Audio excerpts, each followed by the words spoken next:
As I promised early, মানে কালকে তোমাদেরকে আমি বলেছিলাম যে আমি প্রত্যেক দিন এবার থেকে সকালবেলা উঠবো এবং টাইমিংটাকে ভীষণ প্রোডাক্টিভ ওয়েতে কাজে লাগাবো। এই যে 24 আওয়ার্স আমার হাতে থাকে, তো সমস্ত কিছুকে আমি খুব প্রোডাক্টিভ ওয়েতে কাজে লাগাবো, এটাই আমার মানে আর কি মোটো ছিল। তো মোটামুটি আমি উঠে গিয়েছিলাম 6:30টার সময়। অন্য দিন সেটা উঠতে উঠতে প্রায় 8:30 বেজে যায়, 6:30টায় উঠে গেছিলাম। কালকে রাত্রিবেলায় আমি দেরি করে ঘুমিয়েছি, তা সত্ত্বেও উঠেছিলাম, জোর করেই কিছুটা উঠেছিলাম। যাই হোক, আজকে থেকে তাড়াতাড়ি ঘুমানোর অভ্যাসটা আমায় করতে হবে, বড্ড একটু শরীর প্রথমে খুব খারাপ লাগে আর কি, তারপরে ঠিক হয়ে যায়।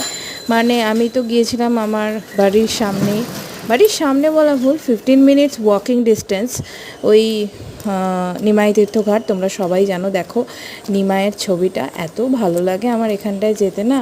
আর সকালবেলায় একটা আলাদাই, মানে আগের দিন রাত্রিবেলা বৃষ্টি হয়েছে, সকালবেলার একটা সুন্দর ওয়েদার পেয়েছি, সুন্দর গঙ্গার ঘাট, এরকম দৃশ্য, মানে এরকম এত সুন্দর একটা মনোময় দৃশ্য বা অনাবিল সৌন্দর্য যাকে বলে, তো সকালবেলা উঠলেই পাওয়া যায়। আমি জানি, তাও আমি উঠতে পারি না, মানে উঠতে চাই না এমনটা না, আমি উঠতে পারি না।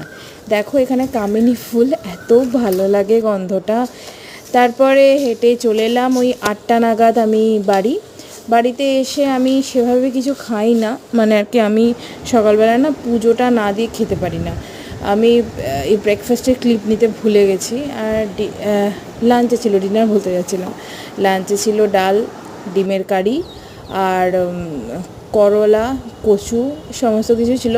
এইটুকু ভাত তোমরা দেখছো, আমি ডায়েট করছি বলে এমন ব্যাপারটা নয়, আমি স্বভাবতই এইটুকুই ভাত খাই, এইটুকুই আমার জন্য বরাদ্দ, মানে আমার পেটের জন্য বরাদ্দ আর কি, নিজে করেছি, কেউ ভেবো না আমার বাড়িতে কেউ খেতে দেয় না। তারপরে একটা আম খেলাম, একটা গুজিয়া খেলাম, কি করব বলো, মিষ্টি তো, মানে ওই আর কি। তারপরে এক্সারসাইজ করতে শুরু করলাম। আমি না বুঝতে পারিনি যে শর্টসে 25টার বেশি ভিডিও আপলোডই করা যায় না, তো আমি অল্প অল্প করে ক্লিপ নিয়েছিলাম। আমি কিন্তু এই কটা এক্সারসাইজ করিনি, মানে আমি এর থেকেও বেশি এক্সারসাইজ করি এবং প্রতিদিনই করি আমি এটা, মানে স্ট্রেচিং, যোগাটা আমি বেশ অনেকই করি। এইটুকু তোমাদেরকে সাথে শেয়ার করলাম। কালকে আমি চেষ্টা করব মর্নিং ওয়াকের পার্টটাকে কমিয়ে রেখে, মানে জাস্ট মর্নিং ওয়াকটা করছি দেখাবো, বাট এই যে আমার এত যোগা বা এত স্ট্রেচিংগুলো করি সেগুলো তোমাদেরকে ভালো করে শেয়ার করব। Stay tune, by.